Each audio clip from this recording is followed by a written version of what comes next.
This is the No BS Travel Advisor podcast. I'm Marcie Muensterman, and this show is for travel advisors who want to run profitable businesses, charge what they're worth, and stop following outdated bullshit advice just because someone in the industry told them that that is the way it has always been done. Each episode brings real talk, practical strategies, and real stories from fellow travel advisors, because sometimes the best way to learn is hearing how someone else figured their shit out. So let's get to it. Hey everyone, welcome to the No BS Travel Advisor podcast. I hope that you guys are having a great day. And I'm here today with one of my business besties, Farrin, and she owns Vacations Worth Melting For. She's been a travel advisor for 6 years. She is a retired teacher and a mama of two. And I'm really excited to have her today to talk about all of the different specialties she has, but also about a little imposter syndrome. And I just want to make sure that you guys know what we're going to talk about off the bat, because that's what this podcast is all about. And so I'm going to reintroduce myself. I'm Marcie Muensterman, and I'm your No BS Travel Advisor coach. After on and off 18 years in the business, burnout survivor, and now I want you to hear the stories of our fellow colleagues who have been there, done that, and are in recovery. So that's what we're going to talk about today with Farrin. And I'm just so pumped you are here. So good to be here. Please tell us a little bit about yourself and what's going on with you right now and all the things. So my name is Farrin Gustafson. I like to say my last name around Marcie because I still can't say it. We're like 2.5 years into this relationship, and she still looks at my last name and goes, "Oh God." Like Marcie said, I am mom of two, and I've been married to my husband since 2008. And we'll be together 20 years this May, actually. Hey, congrats. That is a long time. Yes, it's over half our lives, which is good. Yes, that's amazing. Yeah, I own Vacations Worth Melting For, and my area of expertise is Disney and Universal products. And I'm also a certified autism travel professional. And mainly because one of my kiddos is on the spectrum. So yes, and we're definitely going to dive into that, because I think it is so special and makes your brand very unique. And it's coming from a personal space of knowledge and understanding this. And I think too, just you and I have talked so much about him and the journey to get to the autism diagnosis. Yeah, you were along for that whole ride. Yes. And I went, I think we need to go make an appointment to, got the diagnosis. My God. I think there is something with your brand specifically that you really encourage traveling and taking children to Disney, no matter what, take them. And that there are tools and resources that you're going to be providing to your clients. And I'm so excited to dive into all of that today, because I know that those are going to help so many agents, but also if you are a client out there looking for this particular specialty, Farrin is amazing. Go to. And as someone who went to Disney with Farrin in December, one of the most amazing Disney experiences of my entire life, and I've been going for a long time because I live so close. I've never been with someone that is more knowledgeable, literally knows where everything is, knows the quickest way to get somewhere. I was like, how have I not known how to do Disney when I live here and used to be a member? Anyways. One of my favorite moments from that trip, I didn't even realize had happened until I'd been home for about a week, and I was like sorting through all the pictures that we airdropped each other. And there's a video that you took of me walking in front of you. And we were like in the castle hub, and we were walking back over into Adventureland. And in the video, you were narrating, and you were like, just following Farrin because she knows exactly where she's going, and I don't know where the hell I'm at. I still don't know where that was. Like the like stride in my step, I was like, I know exactly where I'm going. I got this. It was like that the entire time. I am, for the first time ever, not in charge, which I absolutely love. It made me so happy to be able to just follow along, because I'm always the one that's like, this is where we have to go next, and this is what we're doing. And it just was so relaxing, because I knew I was getting there the most efficient way. It was a good experience. I'm so glad we got to spend that time together. I had so much fun. And honestly, like if we don't go back this December, we're going to have a problem. We're going on my calendar. So it's happening. That is the whole reason that my business exists. As moms, we have to plan everything. And then when we get there, We have to make sure everything happens exactly the way that we planned it. And we have to make sure everyone is having fun and doing exactly what we fucking wrote down. And then if and when something goes wrong, we're the ones stressing out about it. And it's funny because when I was teaching, I taught middle school theater, and I used to tell the kids all the time, the audience doesn't have the script. They don't know if you dropped a line. They don't know that we missed a lighting cue. It's the same thing when we're traveling. You don't need to have the stress of missing a lighting cue. You don't need to have the stress of, oh, I just forgot an entire page of dialogue. You deserve to enjoy your vacation. One of the things that I get to step in and do for my clients is go in and like track all the wait times leading up to the vacation. And I make these detailed ride by ride itineraries. Honestly, it kind of, one of my favorite things in the whole world is the element of surprise. If I could surprise somebody with something, I'm absolutely going to take that chance every time. And planning these vacations for clients, the way that I do it, feels like I'm surprising them every time. You know what I mean? Yes. And what I think is so interesting listening to you talk today is you are very different than the Farrin I met 2 years ago. And I love that for you because I just think if people are listening, they're not going to believe based on what you just said that you ever struggled with imposter syndrome because you are so passionate. You know exactly what you're doing. You are so excited. And that is why people love to work with you. That's why I love talking to you and hanging out with you. It's so easy to be around you. And I think it is surprising, even listening to it right now, that you ever really struggled. So where does that struggle come from and how have you overcome it? I feel like I need a chaise lounge and like Fraser Crane. No, Marcie. I think I've struggled with imposter syndrome like my entire life. I can't remember a time where I didn't feel othered or less than. I've always had a problem like comparing myself to other people and am I doing things the right way? And I think honestly the biggest shift in my growth and my mindset was like when we started coaching together. So when I'm sure we've talked about this, but so when I came to you for coaching, I had just left my teaching career. I had just gotten, my husband and my kids back out into like the world after COVID lockdown. And I kept trying to fit my square peg into this round hole that the world was presenting me. And what I mean by that is I went through multiple little crappy jobs. It took me so long to figure out what I wanted to do with my life. I didn't graduate with my bachelor's until I was 28. My daughter was a day shy of being 2 years old. Like it was. That's awesome though. I mean, you got it done. You did get it done. And I rocked it. Girl, I finished college while I was going through IVF treatments. I mean, it's an MVP moment. But know that I knew that. So you guys also had IVF. I went through IVF at 26 and 27. And when we were going through that process, we were told we had less than a 30% chance of it ever working. Oh, and you have two lovely babies. We're so happy for you. And they're not babies anymore. No, Brody's going to be 7 in May. That's amazing. Bree is going to be 11 in August. And I'm going to have a middle schooler next fall. Welcome to the other side of the hellscape. God, girl, you need to sleep with your ringer on once my oldest. You are already in my favorites. So it'll ring. I wanted to go back into teaching, but I didn't want to be in a classroom. Like I missed my students. I missed the human interaction. I didn't want to be in an office, but like, I'll be real. I have absolutely zero desire to ever walk back into a classroom in the state of Texas in a place of authority. You were already a travel advisor. So look, I started as a TA. It was my like standard teacher side gig while I was teaching. And I had gone and taken like a position with a local, theater here in San Antonio. And like that did not work. And I had an Etsy store for a long time. And there were so many things that I just was like, this sucks. I hate it. Why can I not find anything that makes me happy? Because even when I was teaching, I wasn't actually a happy person.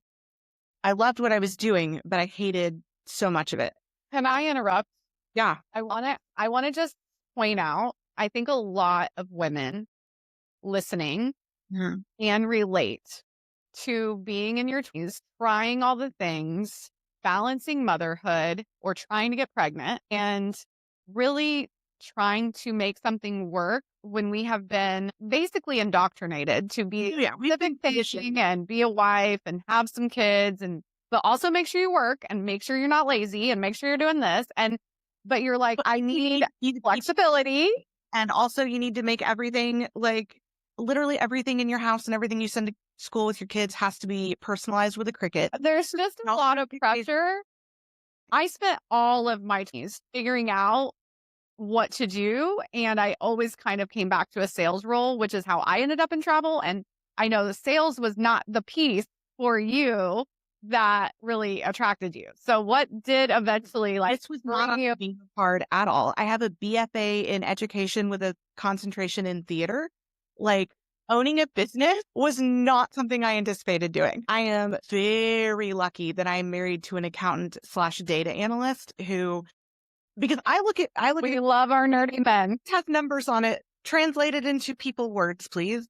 That's hilarious. Like owning a business is definitely not something that I ever thought was in the cards for me. And I think the fact that I do own a business now and I am a full-time travel agent really is reflective on my personal journey. Like the fact that I had this like very unique and admittedly privileged opportunity to be able to sit down and have this conversation with my spouse and say, I am incredibly unhappy in my work life.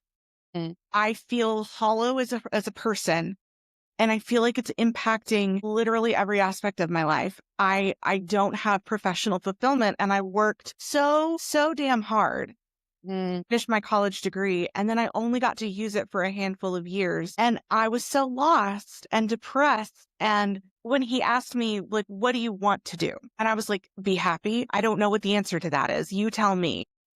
And I had been a travel agent at that point for about 3.5 years, but very passively, like to the point that sometimes I went, yeah, I do that. Probably log in and Just probably what actually is causing the imposter syndrome when you decided like, hey, absolutely. I want to do this full time. I mean, did that come from Grant or did that come from you? Or were you like, I have been doing this for years. I wish I could do more of this. Honestly, I think it was probably a mixture. I can't recall him specifically saying, why don't you just do this full time? I knew that it was something that I really enjoyed doing when I remembered I knew how to do it. But I think over the course of several weeks or maybe even several months, we kind of came to the realization together that like, if we don't do this now, when are we ever going to have this opportunity again? And so being able to dive headfirst into the deep end and try to figure out, am I with the right host? Am I with the right niche? Am I doing this the way that I want to be doing it? And finding out that the answer was no. To almost all those questions, right? Like you were evaluating and realizing I am not with the right host, even though they were Disney centric. I am not in the right place to elevate.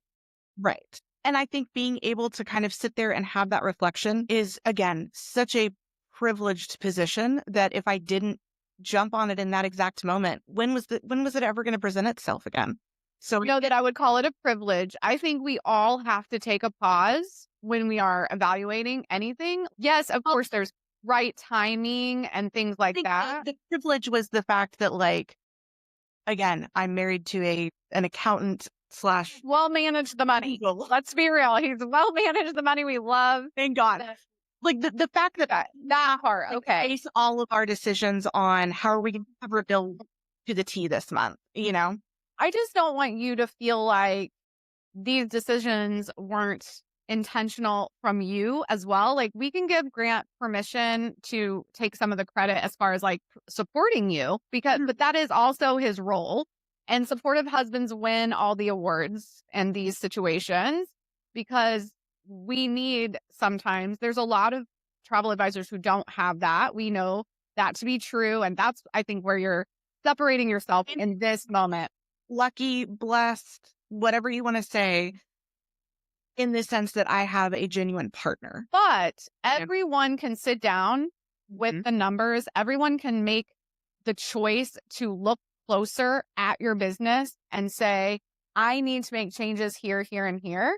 Oh, yeah. At a certain point, even I can look at a spreadsheet and go, the math isn't mathing. And I think ultimately that's what ended up happening. Yes. You know, you had to really decide, okay, I have to make some changes. Right. And like being able to have a couple of minutes to sit down and go, okay, I think this is how I want to do things. How do I make that happen? Because like I said, I've got a bachelor's in theater education. I don't know how to run a business. But now that imposter syndrome is creeping in, and I can hear it now when you're describing like that thought process. No, I'm saying I can see how you kept saying to yourself, I only have this degree. I don't have that degree. So how can I possibly do this? Exactly. Which is crazy because we can do whatever the fuck we want. Girl, one of my favorite things to remember is I have an aunt who idolized growing up, and she has a degree in fashion merchandising. She works for an oil and gas company. And honestly, once I kind of remembered that, I was like, well, Tiffany works for oil and gas, but that's not anything to do with her degree. Get over it. It's very boys do it. Like, how hard can it be? But so once I think I had been full time, and by full time I mean I sat in my home office typing things, going, I do Disney stuff. You should use me. The Farrin bot. Farrin bot is what we're going to call that. I love that. And I think you and I came across each other in another group, and you had advertised I think you had just started Maximize, and you were running some contest where it was invite your travel agent friends, and then I'll do a drawing for it was like a coffee Zoom meeting or something. The early days of where I had 5 people and did not know if I should be even in this space, imposter syndrome alert, because I was like, who do I think I am? And I'm sure that's what so many travel advisors are like, your thought process. I really do think it's common, and we need to get the fuck over it. Easier said than done, my friend. There's a lot of therapy involved in that.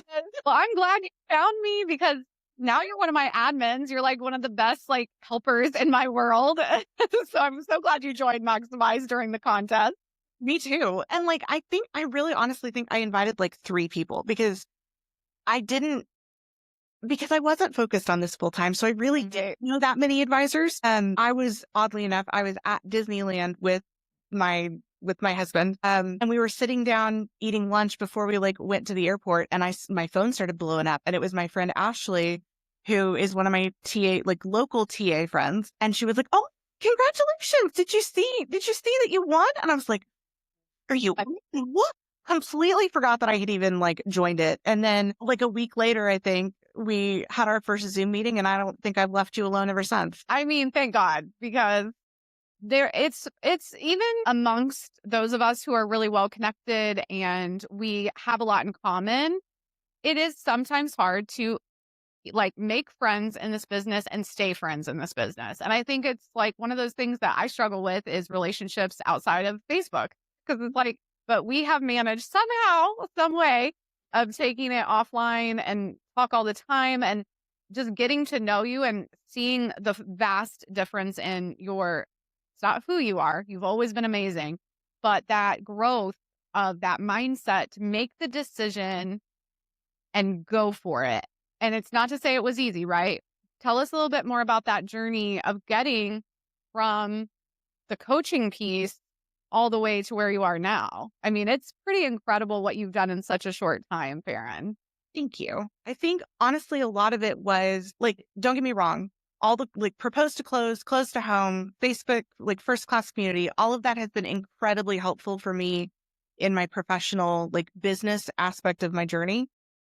But truly the one-on-one coaching and having the ability to bounce ideas off of you that I'm oh, this is a really good idea, but I'm so scared about 7, 8, and 9 different things. And having you just tell me stop second guessing yourself. That is a good idea. Stop coming up with reasons why it might not work. Just do the damn thing. And I honestly, when you and I first started coaching, I remember it very vividly. We had just moved into this house, and my office was like in the corner of our bedroom. And I think within about a 2-week time frame, I hired you as my business coach and I started therapy at the same time. And so like, Well, that's a big combo. we were in desperate need of some self-care. And Like, therapy is self-care, y'all. Hiring help is self-care. you can find the right therapist who just like, and you click. It is, I'm a firm believer that everyone needs to go through the therapy process at least once. Like, For sure. I agree with and I probably need to go back, but you know, that's a conversation for a different day. I really think that having you as an outlet for things that I thought were business struggles, like truly you ended up pointing out, Grant had been telling me for years, I think you have this thing called imposter syndrome. No, think so. That's not right. And then you also saying it, I was like, oh, okay, maybe I do. And so maybe that's what's going on. once I discovered that like, oh, my husband and my friends and my mom and my sister, like they're not lying to me. I am actually kind of cool. I do know some things. And when I do those things, I'm kind of a badass at it. But I had never given myself permission to say, you're a badass. I mean, you're not a fraud. And that's ultimately what imposter syndrome is. So if you're listening and you're not sure what we're even talking about, it's that nagging, aching feeling that you're not supposed to be doing something you love. Like, let's be real. And that it's a persistent belief that you may not be smart enough, capable enough, or creative enough to do the thing you want to do with your life, whether it's travel or something else. You could be listening and maybe not a travel advisor. If you're experiencing those kinds of feelings, it's a lie. Yeah. It's a fucking lie. That's the thing, is we lie to ourselves.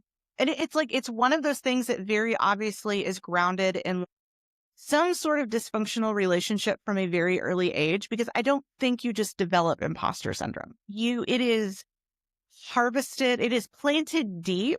And then, yeah, it could be bullying, every different relationships with your family. It can root from one bad interaction that you have one time that just, it's like a core memory. Yeah. You know, I think it can root in a lot of places, but the only person that can kill those roots off is you. And once I figured out that like I did have that power and I didn't have to listen to the like voices screaming at me inside my head, that sounds a lot more unhinged than it really is meant to. But like once I figured out that like I am allowed to stand up and say, shut up. Yeah, absolutely. I am really fucking good at what I do. Yes. My husband and I went to the same high school. We met our sophomore year of high school. When we graduated, we started dating the night we graduated. A couple hours. That's a cute story. I don't think I knew that. Oh yeah, we kind of accidentally started dating. But the night that we graduated, he graduated in like the top 10% of our class. I graduated number 333 out of a class of 619. Like, okay, I was as average as you could get. I was almost dead ass in the middle. When I walked the stage, I remember standing there looking out at everybody and just thinking, you better enjoy this because it'll never happen again. I literally never thought I would graduate college. That just wasn't something that I really felt like was in the cards for me. College. I graduated from Texas State University, and nice. my entire intention when I decided I was going to go to Texas State was I'm going to graduate with so much freaking garb around my neck. Like my high school robes were just like literally just robes, hat, tassel, end of story. When I graduated from Texas State, I had cords. I had a thing, like what are the big material things with like from like an honor society.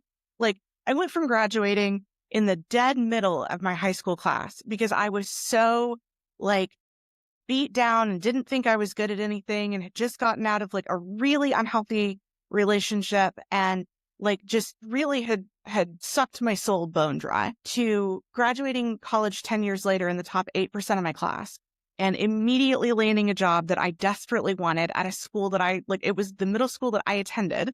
And while going through IVF treatments, like in my the later part of my mid-20s, like I was on such a power high that like in my late 20s, I was unstoppable. I was like winning. What changed? Burnout. That'll do it to us, won't it?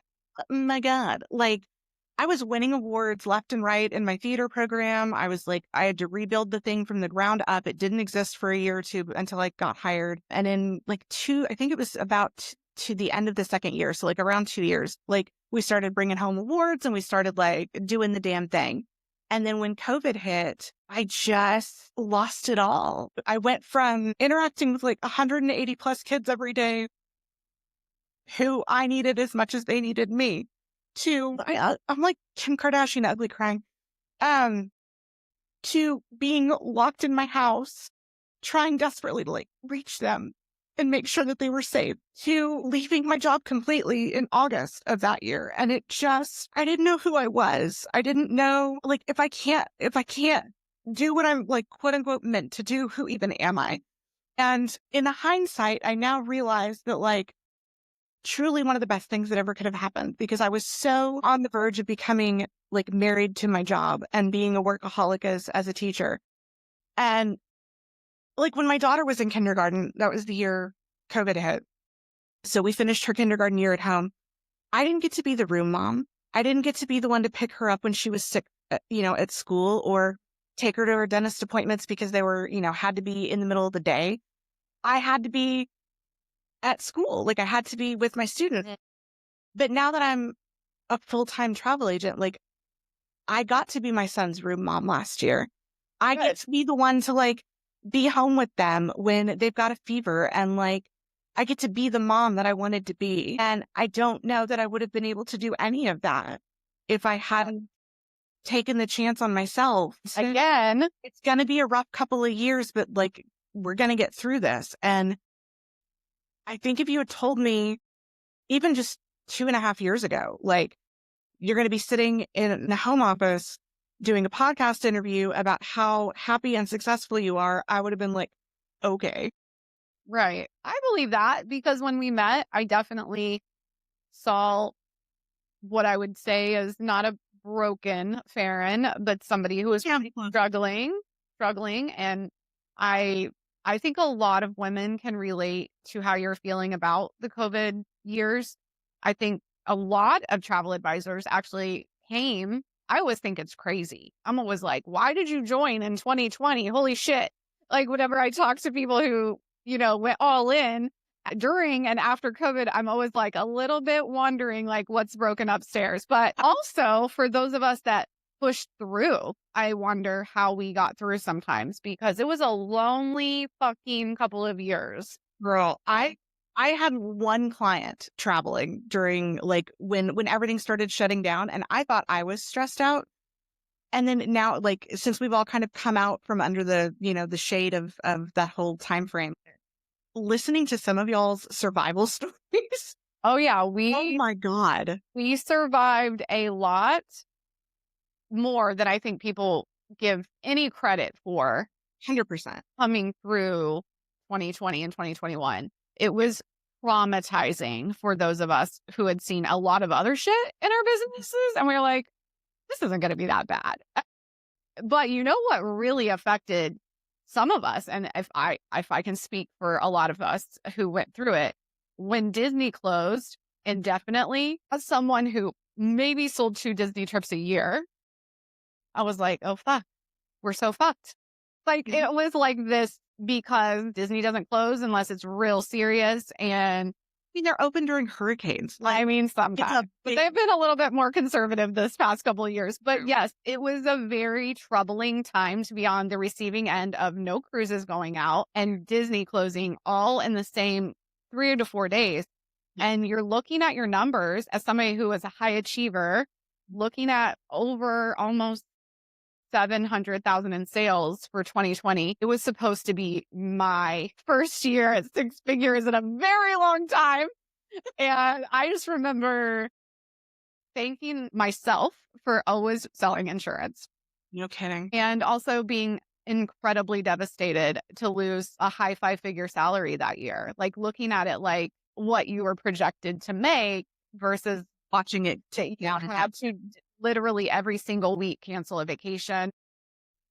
for people who aren't in travel listening, we don't get paid if y'all don't go anywhere. A lot of us don't have the insurance coverage for commissions, and it's not always covered even when we have it. So it was a dynamic year for you as a teacher, but also all of us, everyone was experiencing different things. But I am always a little bit like, hey guys, why now? Why travel? Because we were struggling coming out of COVID. I'm glad you all are here. I'm glad the business is growing. I'm glad we did not become extinct, because I think that was the risk of what happened during pandemic for travel in general.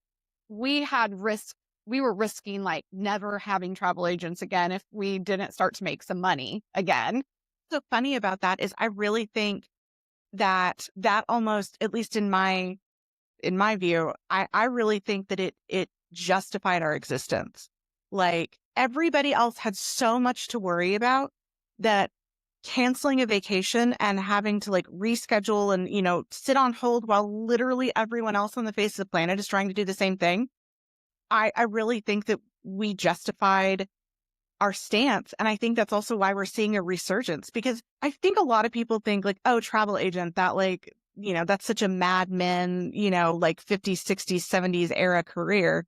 When you tell people you're a travel agent, they're like, okay, so you're what? Like, you're booking.com or Costco? And I'm like, oh, no. I agree with you. I think I still have struggled from that time of even seeing it from that perspective, because you're right. My clients wouldn't have known what to do, and they were constantly texting and calling me and asking me for my advice. And I was giving the kind of advice that I have always given, which is, I'll stay calm and I will give you the information I have as clearly as I have it. As soon as I have another update, I will send it to you. And during that time, being able to focus on other people was definitely a positive for me.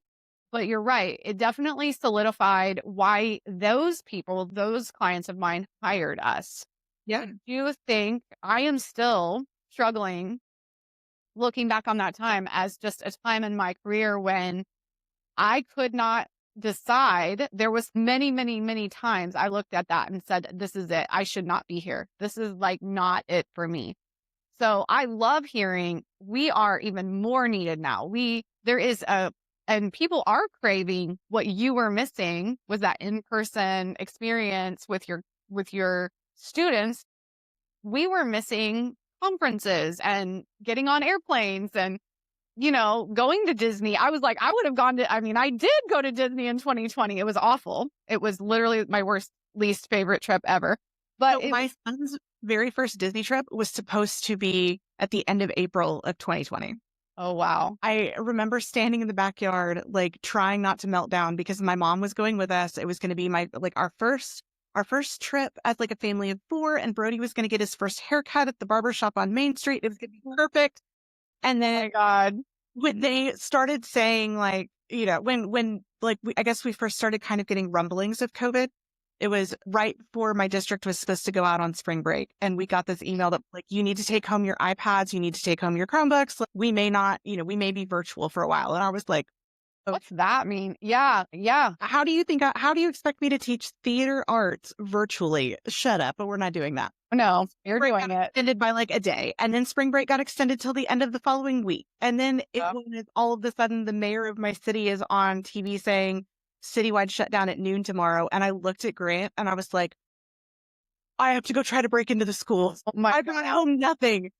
And all I kept thinking was, okay, I'm going to go up there. I'm going to sweet talk my way back into campus because I'm buddies with the head, of the janitorial department. I'm going to get my stuff.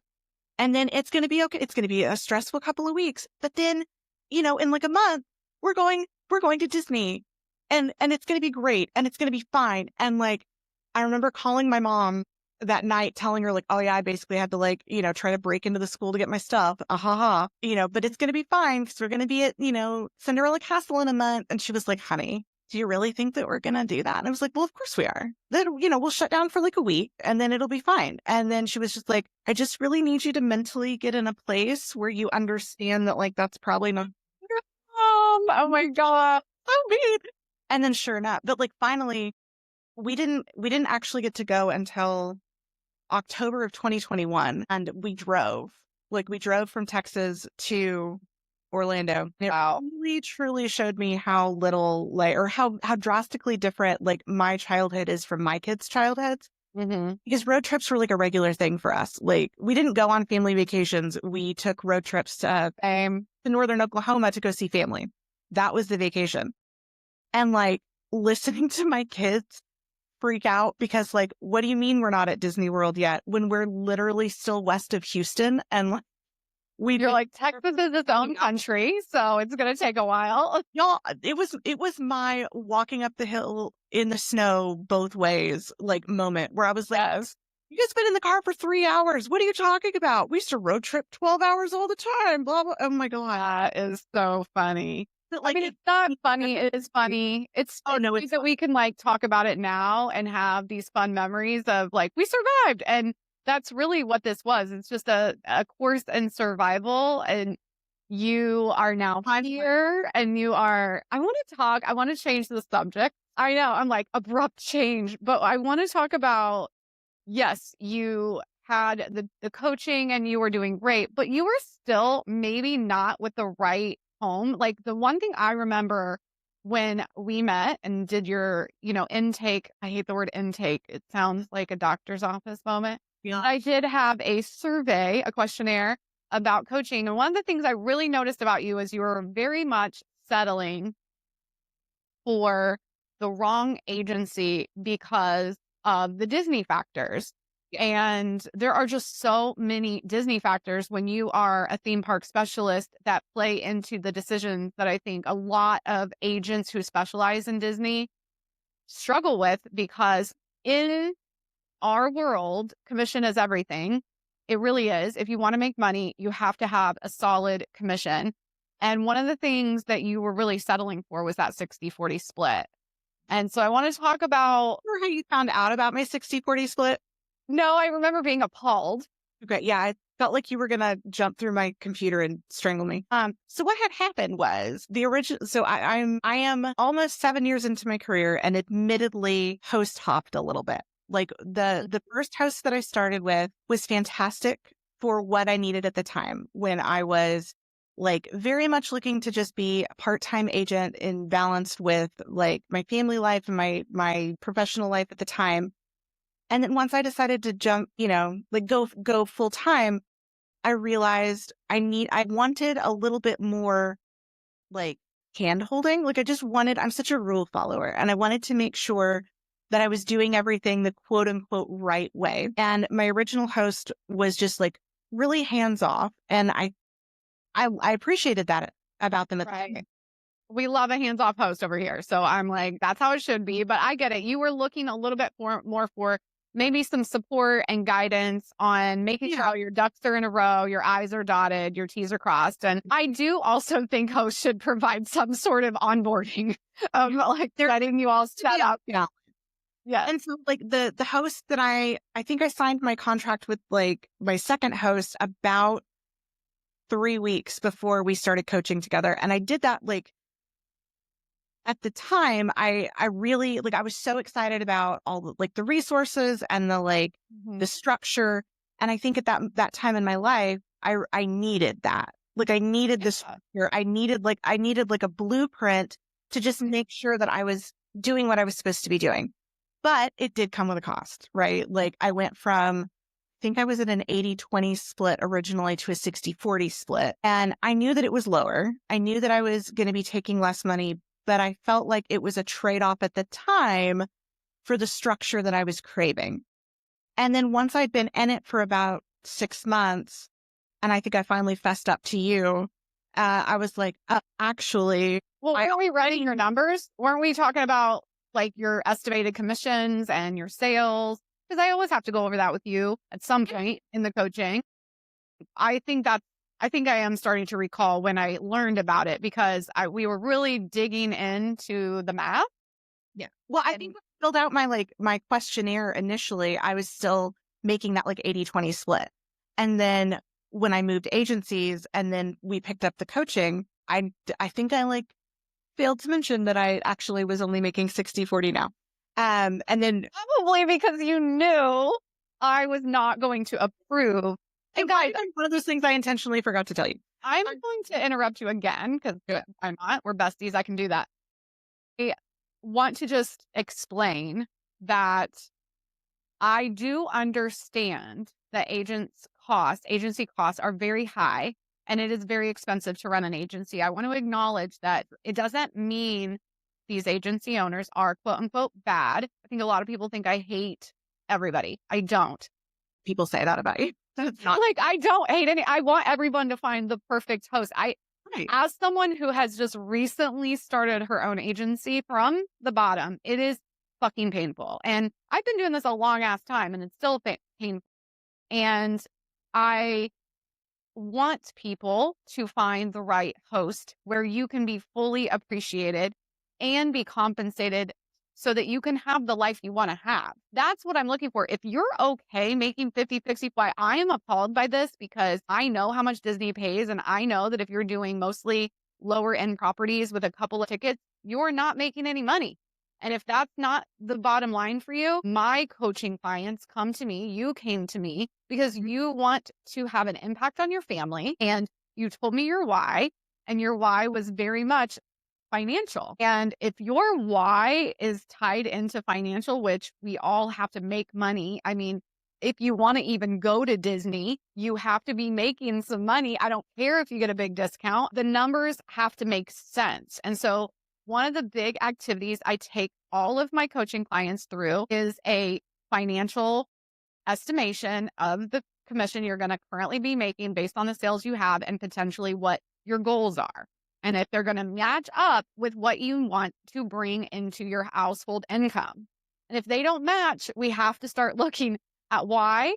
And one of the main reasons that travel agents are poor, and I mean poor, like some of you guys are not making even $20,000 a year. Some of you aren't even making $5,000 a year yet, is the commission split. It's the baseline for getting to your goals. And so if it's so low, if you have a host that is genuinely providing you with like training and support and various opportunities, sometimes it makes sense to start at that lower split as long as there is the potential for a higher split with experience in sales. In my opinion, the split should not start lower than like 75-25. I agree. I mean, 70-30 is really pretty much the standard and kind of like should be the standard. If it really should. That's with training, that's with mentorship, that's with support, because 30% is still a chunk of change. And just if you're doing the basic math on a Disney $100 commission, that's $30. And I understand wanting to make $30 off of an agent to mentor and, but once you get into that 60-40, 50-50, I've heard recently like a 35-65, I almost threw up when that agent reached out to me. And that's the issue, is we're not always able to talk about all the amazing hosts because you're not getting bitchy, awful, it's the same PMs about good hosts. Like that's not a real thing. So like all I'm hearing is a lot of negativity, especially around agencies that specialize in theme parks. It just seems like they pay less than other agencies because the commission split is already low. But that's the point, is the commission is already low. So if you're not giving your agents a fair split, then how are they ever going to make a livable income? And so that's where my frustration comes. Point, it just becomes predatory. I will never, ever understand or advocate or try to make excuses for predatory anything. Okay, y'all, let's pause for a quick break. I need you to know you have never been trained in sales. Yeah, you might know how to use your CRM and book a preferred vendor or post on Instagram, but none of that teaches you how to close the damn sale. And if you're tired of hearing that travel sells itself while you watch prospects take your hard work and book elsewhere, it's time to fucking change that. I am introducing you to the Propose to Close sales course, a no BS step-by-step program designed to help travel advisors like you weed out tire kickers, stop quoting in the DMs, and finally close sales without feeling pushy or salesy. This intensive 10-hour, 9-module course will teach you how to qualify prospects, send one fabulous proposal instead of 5, 10, 15, build real connections very quickly, and close the sale in under a week. Whether you're brand new or a veteran stuck in burnout, this course will give you the skills and confidence to transform your travel business and your fucking life. So if you're ready to stop spinning those wheels and start running a business that works for you, head to my website to grab the Propose to Close sales course. And don't forget to check out the show notes for an exclusive coupon code. Okay, now back to the pod. If you're a Disney-focused agent, and let's be real here, like most of the time in most places right now, and at least in America, you can't throw a rock without hitting a quote-unquote Disney travel agent. First of all, stop calling yourself that. You're going to get everyone around you in trouble. We're all going to get slapped across the face by the mouse. Second of all, Disney doesn't need your help selling their destination. There's a reason why we're only making minimum commissions. However, we have to make ourselves stand out. That is what you taught me. Like, that is one of the things that I learned. Nobody needs my help to go, the definition of Disney World and its location can be found here. What I do for people is something that other agents don't. Their brand. That is the difference between being a travel advisor who specializes in Disney and having a brand of, I also do that, but I do it my way. I do it a special way. And that's what makes all the difference. There's such power in being able to say, that's great. I love that you and I specialize in the same thing, but we are not the same. But that doesn't mean we're competition either. Some of the closest relationships I've built in this industry, some of those agents also do what I do. Even people here in my city, like I just started a Facebook group for other travel agents in my city, and the majority of us are magical theme park specialists, but like none of us do the exact same thing in the exact same manner. Exactly. Yes. And like, there's also enough business for all of us. Enough people are trying to go see fireworks over a castle. I don't need to fight you for clients. We are community. We are not a competition. And so why not take the opportunity to extend that, like, not really even an olive branch, but for lack of a better term, like, let's just be friends. Like, we don't need to like cut one another down. Community over competition will be like one of those things I say with like my last breath, because I don't need to do what you do and you don't need to do what I do. There is such power in being able to say, my clients do Disney this way. My clients stay at deluxe resorts. My clients follow the ride-by-ride itineraries that I create from scratch for them every single time. My clients receive complimentary vacation styling by this amazing company that I've partnered with. They're called Once Upon a Wardrobe, and they're two of the sweetest people I've ever met, and I love working with them. My clients enjoy so many different things, but my clients also pay a fee because I got bills to pay. I am damn good at what I do, and I deserve to be paid for my time and my expertise. I am so proud of you.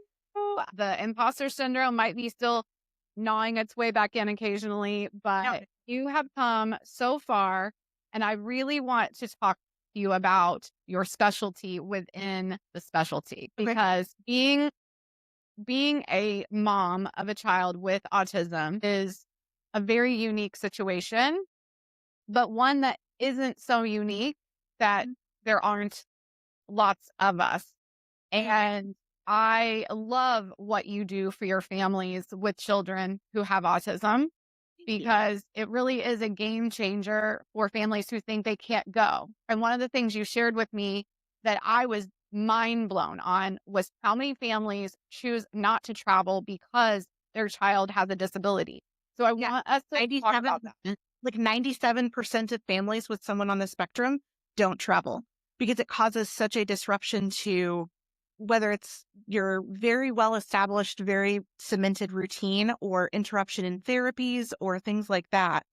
97% of families with a mental spectrum don't travel. And I think a lot of, at least for my family, we we traveled several times before we knew that my son was on the spectrum. And so I kind of have this unique point of view, I guess, because I remember very specifically we were at California Adventure at Disneyland. Um, and Brody was just beside himself. And not, he wasn't like screaming and crying and kicking, but he was visibly upset and very bothered and like he has very high functioning autism. Um, Very verbal, we're very lucky in that regard. But I could not figure out, like, how are you mad at Disneyland? Like, I did not understand it.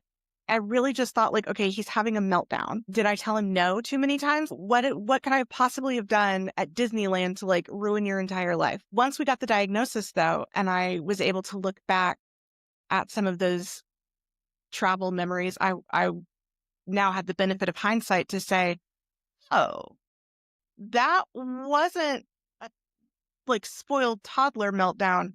That was you not being able to regulate your emotions. And also you were probably incredibly he was suffering from sensory overload. Right. There's different sounds, there's different sights there. We've changed time zones, even different smell. Like Yeah. all of those things can cause sensory overload. And so one of the things that I created from that moment of reflection in our family travel was, since I already make these ride by ride itineraries for my clients, one of the things that I create sensory guides so that we are aware of different things that might, overstimulate in different manners. The social stories, so like, what to expect when we're going to go through security at the airport. What do we do when we get on the airplane? This is what our hotel is going to look like. This is what it's going to smell like. There's pictures of the room. We have a very solid understanding of information so that we know what we're walking into. But with the ride by ride itinerary, I started making like little keychains, like broken up day by day. So if the client is going to be in the parks 4 different days, then I send them 4 sets of keychains. I love this. So that the 9 times out of 10, the child has a little comfort device. And so like maybe they're getting upset because they're getting hungry. Well, let's look at our flip chart and see, like, okay, we have 3 more things to do. And then the 4th page is lunchtime. So now we know, now this kid has the ability to say, I know I have this many things to do. This is what it looks like. This is what I'm going to hear. This is what I'm going to experience. And then it also gives them the agency over their own choices to say, actually, I don't really think I want to ride Soarin'. I don't really want to smell oranges right now. Or, I think, a lot of kids, honestly, like Space Mountain, being in the dark, but with like the flashy, zoomy lights. Yeah. Asked you, a lot of kids, if they're going to be able to ride Space Mountain, it has to be first thing in the morning because the overstimulation isn't amped up enough that like, got it, to get through it. That's amazing. That's some intuitive service. That's what I call intuitive service in my programs, because I don't think people realize how much we have to think for our clients before they get there, especially if they've never done it before. And that's so much a key component of standing out in the crowd, is knowing, and we do know, if you have been to Disney, it smells everywhere you go. It smells like popcorn, then it smells like cinnamon, then it smells like shit. Like, it's just, you never know what you're going to get. So, I mean, I really love this offering. I love that it is a standout moment for you. And that is why you're not in competition. And it's also why there's plenty of business to go around, because there is a high need. And this, in the spectrum of autism, the fact that they don't travel because of fear, and you're addressing those fears, you're meeting them where they are. That's amazing. Well, and then the other thing too is that my daughter Audrey has severe food allergies, and we discovered her severe food allergies at Disney World.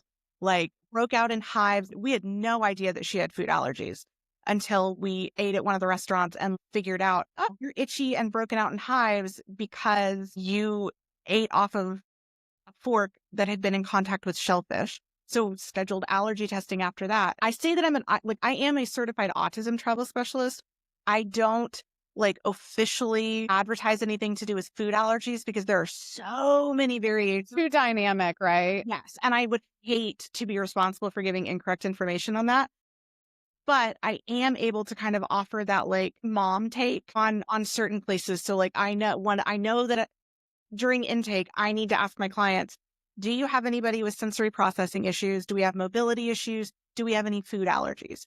And if they say yes, I know I need to do a lot of research to be able to guide them during our dining reservation window so that I'm not. But also understanding that you can't control all of that. So really making sure we communicate that, hey, I respect this, I'm listening, but you're going to have to double, triple check. And empowering them to be able to like make sure that they say, you know, there should be a note of a food allergy on the account and mention it to mention it to the person when you check in for the reservation, mention it again to the waiter, make sure that you're getting those allergy food flags. Like when we went to Cinderella Real Table and they brought out my food and I had like a stick sticking out of mine. Yeah. I'm allergic to avocados. Nothing on the menu had avocado in it, but they still took that extra step to make sure we knew they're checking for it.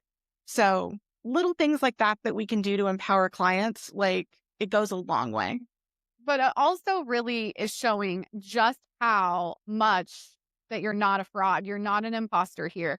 Not only do you have experience, you have 6 years of Disney specific experiences to fall back on, as well as your mom life to fall back on, as well as teaching. I would say if you're a teacher, you could absolutely be a travel advisor because 90% of what we spend our time doing is educating. And the more you're able to educate within a realm that a lot of other travel advisors are not in, is even more of an asset. So there's no reason for you to be experiencing any more imposter syndrome.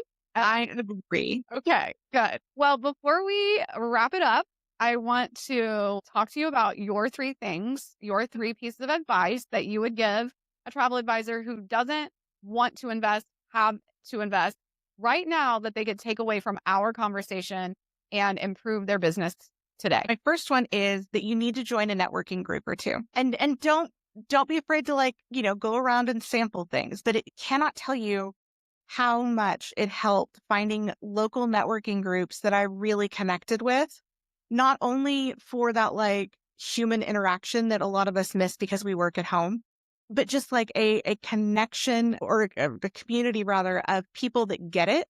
They know how hard it is running your own business. And then once start getting to really know those people and establishing those relationships, being able to refer out is such a gift. Like, even if somebody's asking for something that has absolutely nothing with what I do, I know somebody that can take care of that for you. And now we've established a connection. So, yes. Now you're going to come back to me because oh yeah, you referred someone and I really liked working with them. Now I'm going to reach out to you. Well, and in networking is not necessarily referring and building a business in the networking group with other people you network with. It's networking with their network, right? That whole point of networking isn't so that this real estate agent will also book a vacation with you. It's so the potential of her saying, oh, I know someone who specializes in Disney and they happen to also be a specialist. They know a lot about autism and traveling that way. So the more you're willing to niche down and talk about what you do very specifically, then people will remember it. Because if you just say, I'm a travel agent, I've been doing this for a while, also whatever, it doesn't leave an impression. Saying, I specialize in Disney, my son has autism, and because of that, I have become a specialist for families who have children with autism, I think is so much more impactful. So when you say those things, that network hears it. And they really take it and run with it, because once you've established those relationships and they know what a badass you are, they feel comfortable referring you out. And so networking has been such a massive gift for me. My second piece of advice would be to do your research before you join a host. Go on to hostagencyreviews.com. Interview the host as much as they are interviewing you. Even if you are brand new, haven't been on a plane in years, and think you might want to dip your toe in the TA pond, don't sell yourself short. You deserve to be compensated fairly for your time. You deserve to be propped up and built up and told the correct way to do things, while also having agency over the way that you run your business. And you are in a better situation now. How much are you making now? I make a 90-10 split. We love a 90-10 split. No monthly fees. Like, it's literally, and they are as involved or as hands-off as I want them to be. And Love it. to be very clear, my first two host agencies run by incredibly kind, knowledgeable, valuable human beings. It just wasn't the right fit for me. So I love where I'm at now. I feel like I have grown so much professionally in the last year since like coming on with this new agency. And like, I'm never going to shake my head and balk at a 90-10 split. Like, that's the highest I've ever made. And it's everybody in this agency makes a 90-10 split, including the owners. So that's incredible. Very love it. You want to name drop? Legato. Awesome. We love Legato. Big fan. Very happy for you and for Bill in creating something that is truly host friendly in terms of 1099 and IC rules, and empowering ICs to take ownership over their businesses, be the CEO of their businesses. I'm really impressed. I'm very happy for you that you found Legato. Yes, I like from my initial conversation with Bill, I knew that it was the right place for me. We were very much speaking the same language in regards to like the way that I want to do things and the way that he wants me to be able to do things the way I want them done. And yeah, big fan. So make sure that y'all are doing your research with hosts. There are plenty of agencies out there that either are an MLM or have an MLM leg, or are a covert MLM, which means they are actually an MLM and they're lying to you about it. I said it. I'm not like... It's true though. And a lot of agencies operate like an MLM and don't take ownership over that, but are absolutely operating in a MLM, which is somebody takes a cut, then somebody else takes a cut, then somebody else takes a cut before you get your cut. And that is, very direct sales. And whether they call themselves that or not, we have to be so conscientious of that happening. And if there are multiple cuts of your commission before it gets to you, it's not as legitimate as a host agency that is straight up with a fee, possibly a monthly fee or a yearly fee. If somebody is coming to you and saying like, how do I phrase this? If somebody is coming to you and like blowing smoke up your butt about how amazing this opportunity is, if you get a hey girl in the DMs, like run. I don't care how long you've known that person. I say hey girl, but not in like the hey girl. Not in the join me over here hey girl vibes. No, I don't do that. What is the third thing? My third tip is do not say when you use me. Replace the word use with hire. Even if you don't charge a fee, right? Even if you don't charge a fee. I mean, you're still working. You're still providing a service in a professional setting. Nobody uses me. Nobody should be using you. You can hire me. We have got to stop as professionals in this industry. Stop jumping in Facebook groups on like the free advertising Sunday or whatever and saying, when you use me, it's 100% free. No, like if you don't or can't charge a planning fee for like, maybe that's just not your style, more power to you. Been there, done that. I get it. However, no one is using you. My mama bear hackles go up whenever I see any TA or literally any profession saying, use my service, use me. Yeah. Stop saying that. Please stop saying it. Like, there's so many other words have power. Say something that's more powerful. We can partner together. Hire me. We can talk about working with each other. There's lots of ways to offer your services without using free or use. And it is a hard change. I still say things like that. Like, it's a hard habit to break, but it's definitely something you can do for free. So even though I just said, don't say free. I use a Kleenex. I don't use a professional. Ooh, okay. You know, like, yes, my services and my talent are not disposable. You're not going to use me. So good. So what is your unpopular travel advisor opinion, Farrin? Like, what is it that people believe to be true that is just such bullshit? I have two. Okay. So I would say the first is, like I said earlier, the community over competition. Yes, we're in sales, but we don't need to be gross about it. Like, there's a way to be high class and respectful and professional in a sales role. We don't need to badmouth other agents or agencies or, try to get people to like cancel bookings and rebook with us. That's gross. Stop doing it. Yeah. I know that's happened to you a couple of times. That's really not a good situation. Annoying. My second hot take is, for me, being with an earmarked agency didn't really make that big of a difference. Like, clients don't really know what earmarked is. Those that do know what it is really don't care. And for me, when we sat down and really started doing the math, I was losing money almost hand over fist by being with like these very specific agencies. With the little money that you're pulling in, are you actually able to afford to be able to go use those perks? Or does it make more sense to make a higher commission split to the point that you could possibly get an annual pass or, do these other things that would then make you eligible for other kinds of discounts that, no, it may not be the exact same percentage, but in the long haul, based on the number of times that I am actually able to go to the parks, which I'm in a Disney park or Universal park once every business quarter, but I still live in Texas. It's still a journey and it's an investment in my business and Right.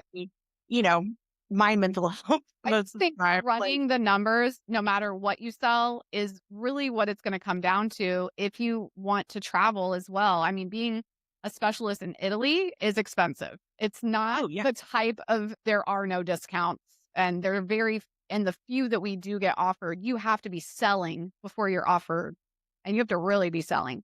And I think that is true for most specialties, and Disney is one of them. You need to be selling, you need to be active, you need to be involved, and you need to be traveling there. So the perks, I don't specifically even know what all of them are. They vary depending on the agency you're with, but it also doesn't mean that you have to be with a specialty in Disney at a Disney agency to be successful. I think it's just one of those things where you have to really take a pause and do what's right for you and your business. We're not saying leave all of your agencies because they're not paying you enough. We're saying evaluate your agency, evaluate your contract, get a lawyer if you need to review it with you, and take care of yourself so that you can have the business you desire. I don't think it matters where you work. If you are not being paid well, and you have skill set that allows for a promotion, you have to give yourself a promotion in this industry. You're the only one who can do that. Yes. And going after this sort of like a stick and carrot method of like, oh, well, if you sell more, then you get more perks. Okay, well, unless you're, local and truly able to take advantage of those, how much money are you really leaving on the table? Yeah. Never is free to go anywhere. There's no such thing as 100% free. So really owning that and running those numbers with your accountant, your bookkeeper, your husband, your partner, your friend, your coach, whoever is willing to sit down with you, is going to really open your eyes, guys. And that's why that's the message. It's just do the numbers, run your math, and find your voice inside of your business to be your own brand. Yes. And own it.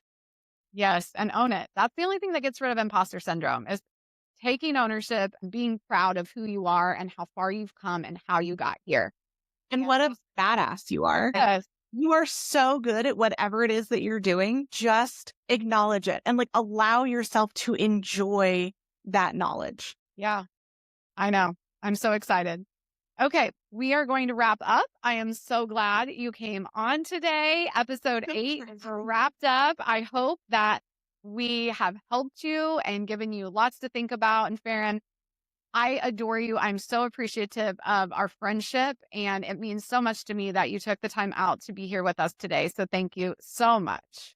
Thank you for having me on, and just for everything. I don't think I'll ever be able to truly express how far I've come like as a person Mm. because of like your like kindness and your advice, but also your ability to gently kick me in the ass and go, stop it. Well, I'm excited for our Disney trip this year, and I'm grateful for you. So it's been a joy to watch you thrive and grow. And I know that this is just the beginning. Thank you. Thanks, girl. That's a wrap on today's episode, friend. Thanks for hanging out with me again on the No BS Travel Advisor podcast. I hope you're leaving this episode feeling fired up, inspired, and ready to take back control of your business. And let's be honest, your fucking life. If today's episode hit home, do me a favor and share it with your fellow travel advisors who need to hear this. And don't forget to leave a review. Your support means the world and helps me reach more badass advisors like you. And hey, if you've got a story to share or some no BS advice of your own, you've taken a course or two of mine, maybe you've been a coaching client, I want to hear from you. Head to my website to apply to be a guest. I'd love to feature you on an upcoming episode. Until then, you fucking got this. Keep being bold, keep being unapologetic, and keep building the business you fucking deserve. This is Marcie Muensterman signing off with zero fluff and a whole lot of heart.